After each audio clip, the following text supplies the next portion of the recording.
So I think we are live already. We're about to start the webinar, Collaborating Across Boundaries. And so we're going to get going in just a minute or two. So grab yourselves a quick cuppa if you don't have one, and we will be with you very soon.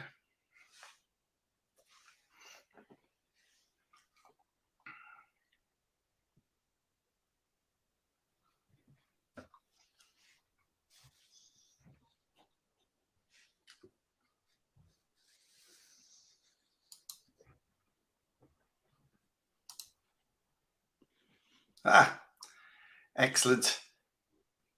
We'll see you soon, Vanda.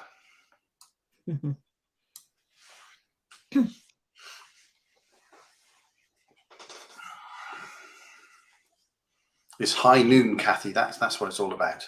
Yes, that's a good name for start till noon.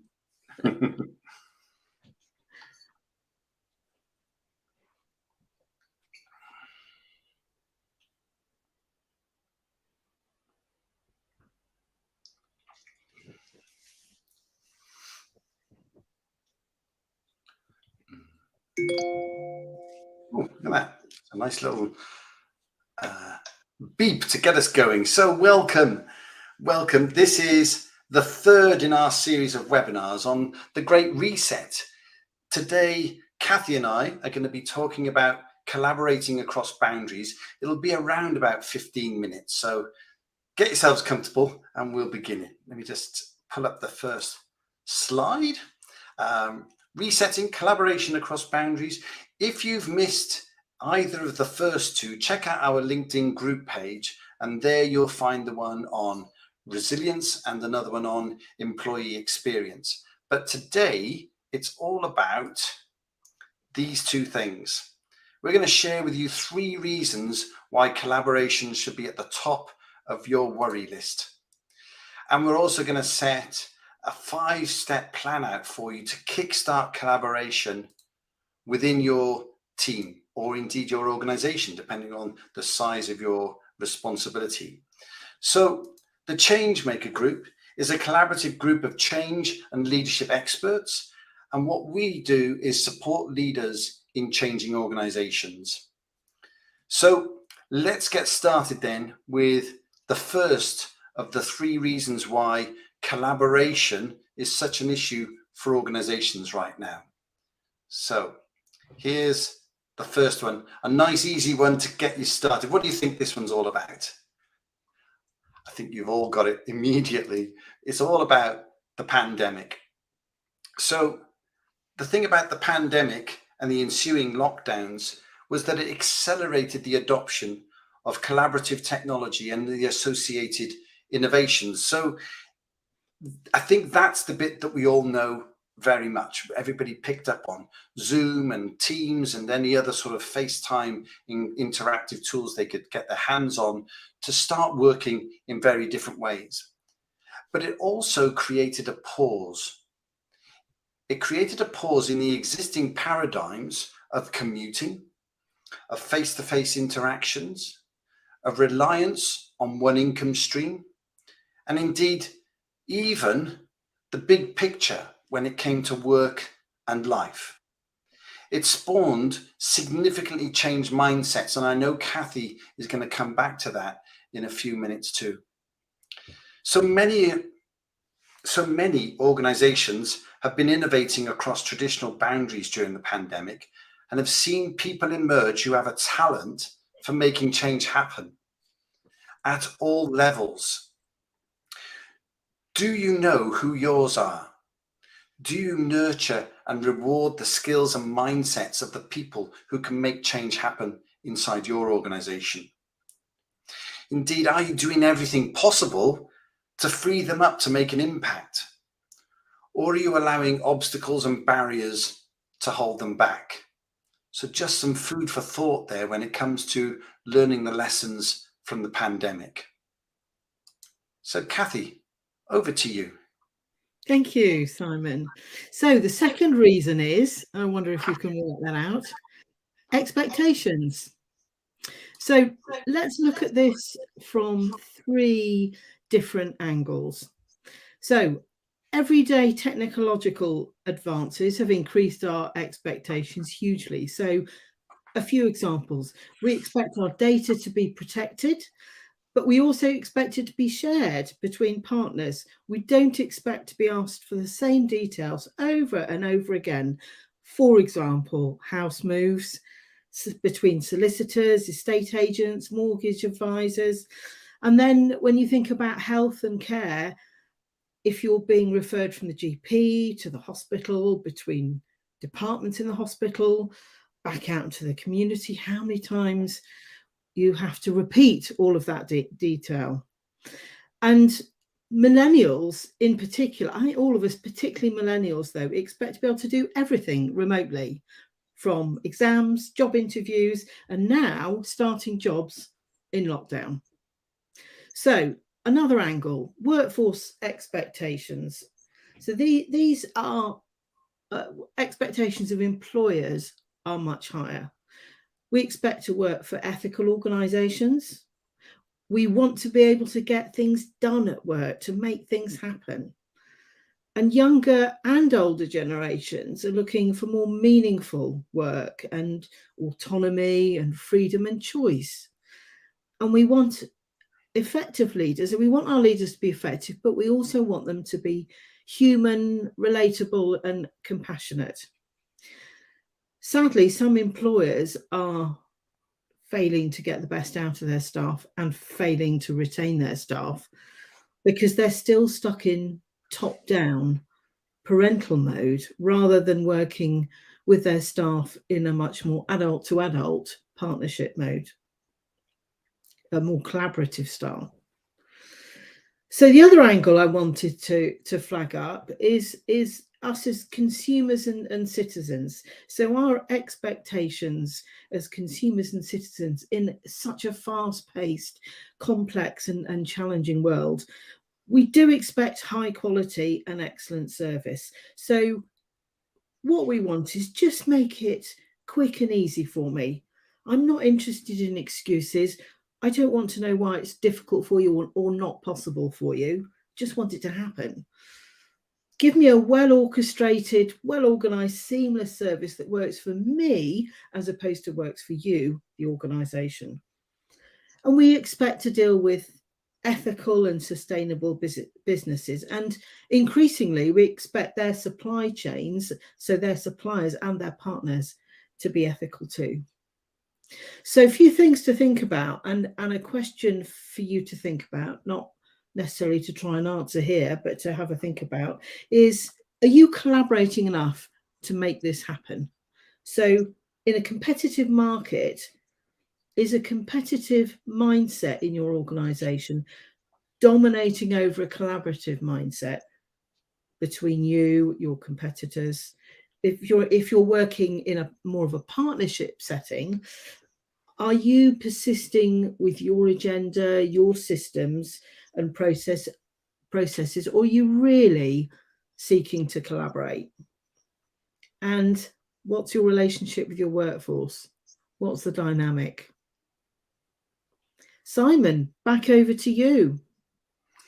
Okay, thanks, Cathy. So this is the third element that we want you to consider when you're thinking about collaboration and why this is the time when collaboration is coming to the fore.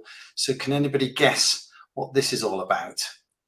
Well, it's all about the fact that this is happening. It's happening right now. If we are in the midst of these incredibly turbulent change, and the volume of global change at the moment means that only the most responsive organizations can tackle it and make hay, if you like, while the sun is shining. So this picture is meant to demonstrate the organizations that are right in the middle of this. They're not shrinking away or avoiding the turbulence. They're actually getting involved and working out how can we navigate this journey and get into the clear waters. So think about it. Think about digital enterprises, these global businesses that manage to collaborate across business units and between countries and different cultures. I'll try that in English. They collaborate with complex supply chains, all to deliver us one thing at the end of the process. So think about almost anything that you take receipt of, maybe via your online shopping process. Virtually all of the items we have are a result of these incredibly complex global supply chains, and that's digital organizations working collaboratively to deliver sheer quality. Let's take it down a level and start to think about integrated services at national or regional levels, where services are put together by collaborative units, business units, to give us a great experience in terms of the service we receive as customers or even citizens. So think about the national travel networks. Now, I know that they come in for a lot of flack when they don't work, but actually think about the complexity of putting on services that get us from A to B in this country, in the UK. And it might include trains and buses, might even include a boat to get us down the river for part of those journeys, but they tend to work really well and collaboratively together.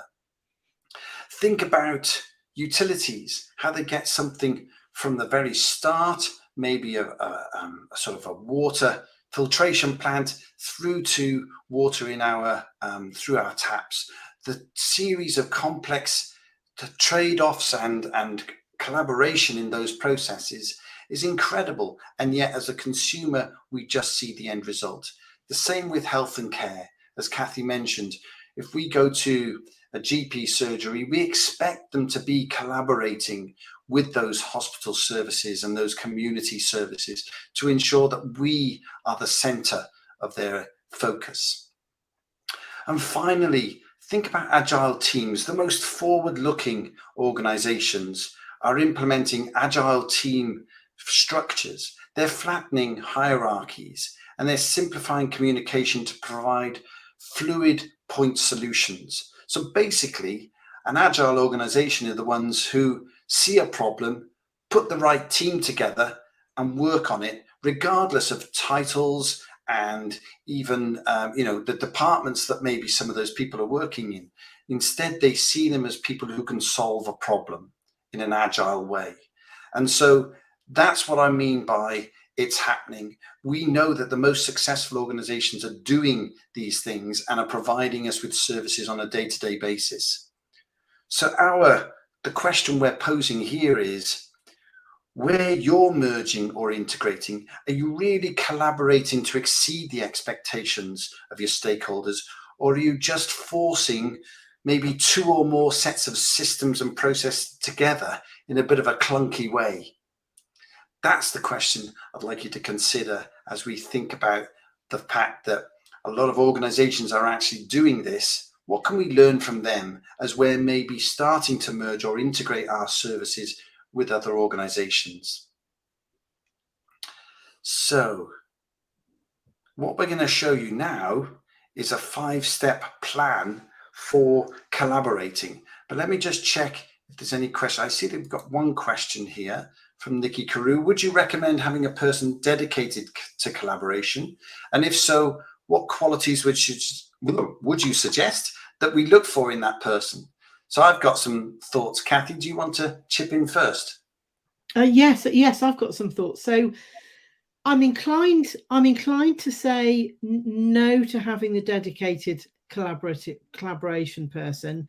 Well, there's two ways of looking at it. One is it can have that effect that having the HR department has had, which is, oh, good, we don't have to worry about that. They'll sort all of that out. We can just get on with what we do.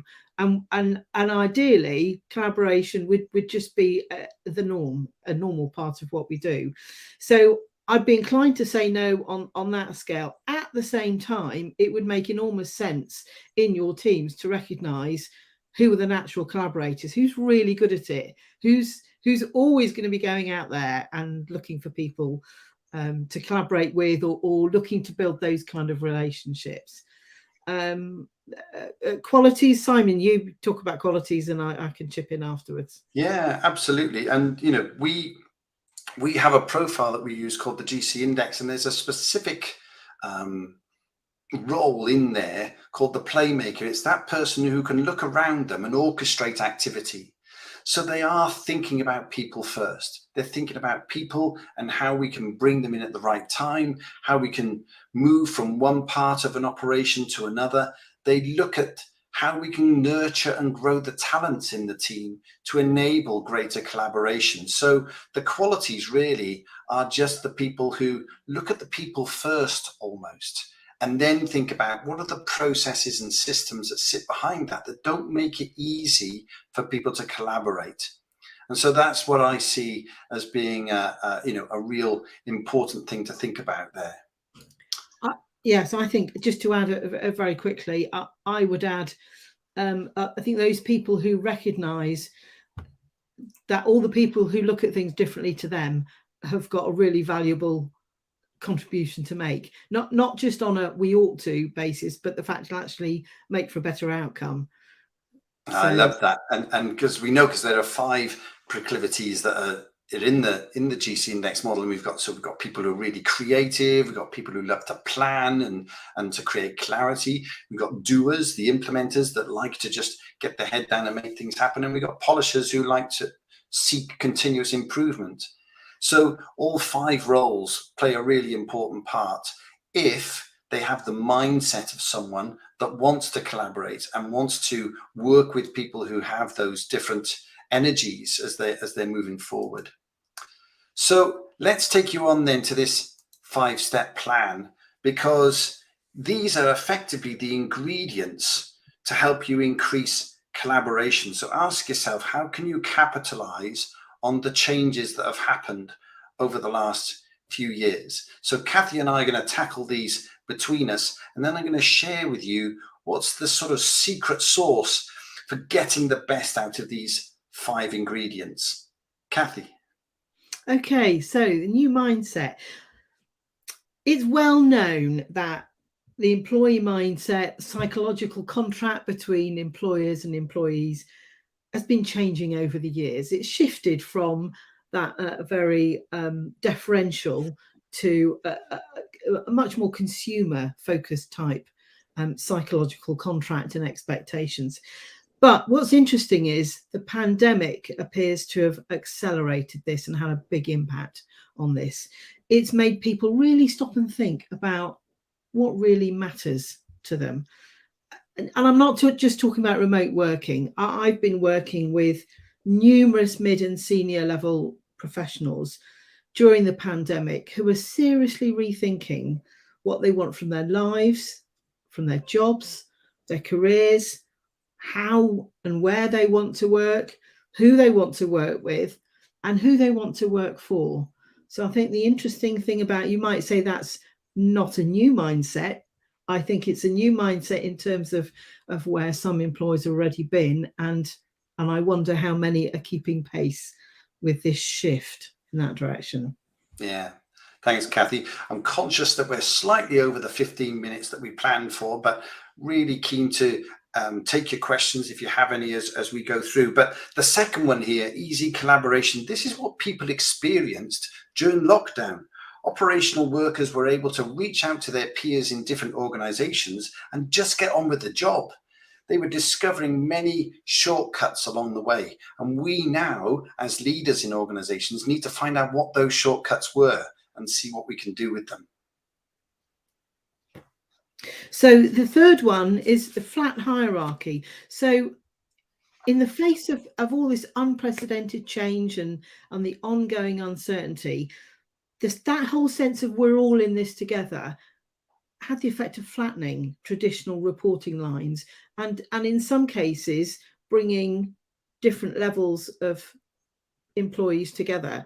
So remote working for some people made access to their senior colleagues easier.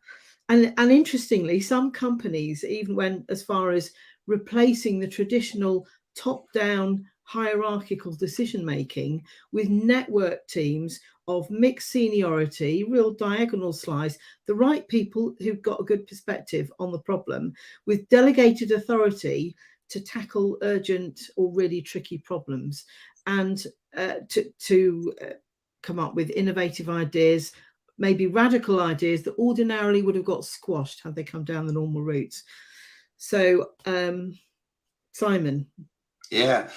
And I think the fourth one here, initiative, is recognizing the fact that creativity was a premium capability during the pandemic.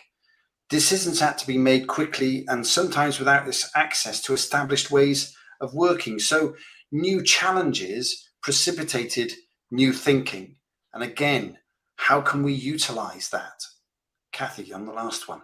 Yeah, autonomy. So during the pandemic, obviously, your colleagues weren't sitting opposite you in the same room necessarily. So working remotely, people could get on with their job in their own way, at their own pace, and according to their own life schedule. So as long as everything got done, everyone was happy. And that was quite an eye-opener for both employers and employees, in terms of how differently you could get what you want to happen. Yeah. So as we said, those are just 5 ingredients. They don't answer the so what. The so what is the way that you intend to kickstart collaboration in your teams. That's embedded in those 5 ingredients that we just shared. But what you need to do is use those ingredients as topics for your next team meeting and explore what happened and how you can build on the innovations together. What was the actual lived experience? What got in the way of even bigger improvements? And the way we're approaching this is to co-create. If you co-create the future with your teams, you will build sustainable solutions and create a collaborative environment in which everybody feels valued and understood. We really hope you got some value out of this webinar. If you have any questions, whether you're watching this now or you're watching it in the future, just type them in the comments below and we'll get back to you as soon as possible. Alternatively, you can get in touch with us at any time. Get in touch with the Changemaker Group generally at community@thechangemakergroup.com. You can contact Cathy directly, Cathy@thechangemakergroup.com, or if you want to talk to me, Simon@thechangemakergroup.com. We hope you enjoyed that, and we will see you next time, which I believe is all about diversity and inclusion. Take care. Bye-bye.